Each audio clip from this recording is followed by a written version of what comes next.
Hallelujah, praise the lord. Yesu ప్రభు పేరిట మీ అందరికీ శుభములండి. మీరు బాగున్నారని భావిస్తున్నాను. మనం బాగుంటాం, ఎందుకంటే మన ప్రభువారు మనతో, మనలో, మన పక్షాన ఉన్నారు. హల్లెలూయా. నిన్న మనం గమనించిన విషయం ఏంటంటే యేసు ప్రభువారు ఎక్కడైనా ఉపవాసం ఉన్నారా అని చూసుకున్నాము. సో ఆయన ఉన్నారు. అదేవిధంగా ఈరోజు ఆయన వెంబడించిన శిష్యులు ఎక్కడైనా ఉపవాసం ఉన్నారా అనేది కూడా ఒకసారి గమనిద్దాము.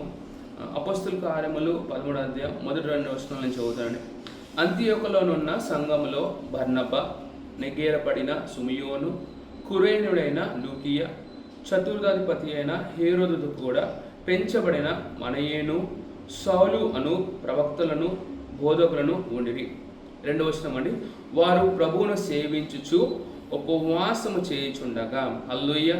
సో మనం గమనిస్తున్నాము, వారు ప్రభువును సేవించుచు ఉపవాసము చేయుచుండగా పరిశుద్ధాత్మ నేను బర్నబాను, సౌలును పిలిచిన పని కొరకు వారిని నాకు ప్రత్యేకపరచుడని వారితో చెప్పిన. హల్లెలూయా. 2వ వచనం ఏం చెప్తుందంటే, వారు ప్రభువుకి పరిచర్య చేస్తూ ఉపవాసం చేయుచుండగా పరిశుద్ధాత్ముడు వారితో మాట్లాడమని చూస్తాం. హల్లెలూయా. సో ఇక్కడ అంతియోకులో కూడిన సంఘము ఉపవాసంతో ప్రార్థన చేస్తున్నప్పుడు వారు పరిశుద్ధాత్మ యొక్క స్వరం వినడం జరుగుతుంది. హల్లెలూయా. సో నేను చెప్పే విషయం ఏంటంటే, మనం ఎప్పుడైతే ప్రభువుకి పరిచర్య చేస్తూ ఉపవాసం ఉంటామో మనము దేవుని యొక్క స్వరాన్ని మనం పసిగట్టగలుగుతాము. మనము దేవునికి సన్నిహితంగా ఉండగలుగుతాము. ఆయనతో మనతో మాట్లాడుతున్నప్పుడు స్పష్టంగా ప్రభువు నాతో మాట్లాడుతున్నారు అనే విషయం మనకు అర్థమవుతుంది. సో ఈరోజు నేను మీకు ప్రోత్సహిస్తున్నాను.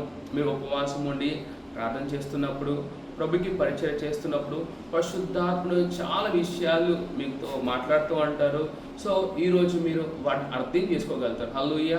సో ఉపవాసం మనకి ఏం చేస్తుందంటే, ప్రభువారు మనతో మాట్లాడినప్పుడు దాన్ని దాన్ని అర్థం చేసుకునే ఒక సెన్సిటివ్నే మనకి ఇస్తుందండి. Praise the lord. Thank you.